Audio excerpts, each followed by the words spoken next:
एक समय की बात है। राजा कृष्णदेव राय विजयनगर में दरबार लगाकर बैठे थे। उसी समय दरबार में एक सुंदर महिला एक बक्सा लेकर आई। उस बक्से में एक मखमली साड़ी थी, जिसे निकालकर वह दरबार में राजा और सभी दरबारियों को दिखाने लगी। साड़ी इतनी सुंदर थी कि जो भी उसे देखता वह हैरान रह जाता। महिला ने राजा से कहा कि वह ऐसी ही सुंदर साड़ी बनाती है। उसके पास कुछ कारीगर हैं, जो अपनी गुप्त कलाओं से इस साड़ी की बुनाई करते हैं। उसने राजा से निवेदन किया कि अगर राजा उसे कुछ धन दे, तो वह उनके लिए भी ऐसी ही साड़ी बना देगी। राजा कृष्णदेव राय ने महिला की बात मान ली और उसे धन दे दिया। महिला ने साड़ी तैयार करने के लिए 1 साल का समय मांगा।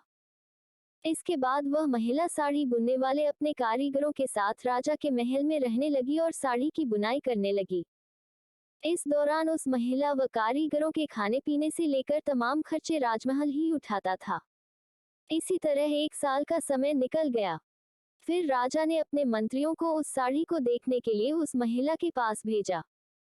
जब मंत्री कारीगर के पास गए, तो वह देखकर हैरान रह गए।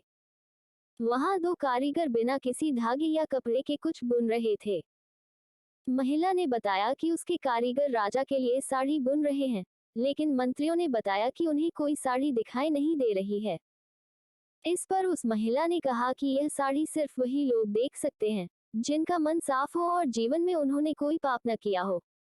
महिला की यह बात सुनकर राजा के मंत्री परेशान हो गए। उन्होंने बहाना बनाते हुए उस महिला से कहा कि उन्होंने वह साड़ी देख ली है और वो वहां से चले गए।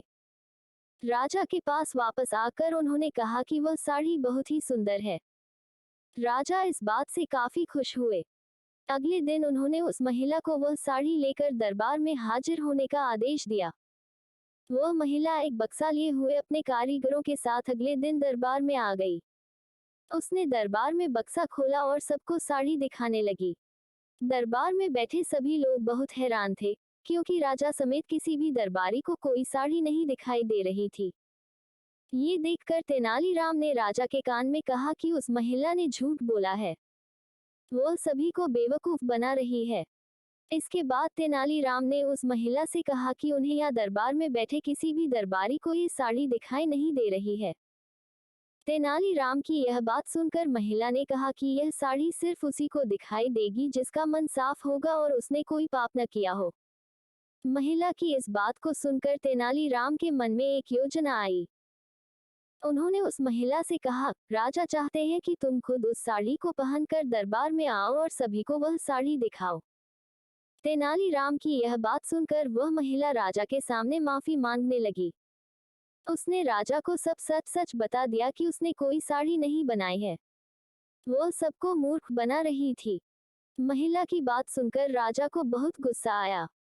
उन्होंने उसे जेल में डालने की सजा सुना दी, लेकिन जब उस महिला ने बहुत विनती की, तो उन्होंने उसे छोड़ दिया और माफ करके उसे जाने दिया। साथ ही राजा ने तेनालीराम की चतुराई की तारीफ भी की। कहानी से सीख, अधिक दिनों तक झूठ या धोखा छिपाया नहीं जा सकता है। एक न एक दिन सच्चाई सबसे सामने आ ही जाती है।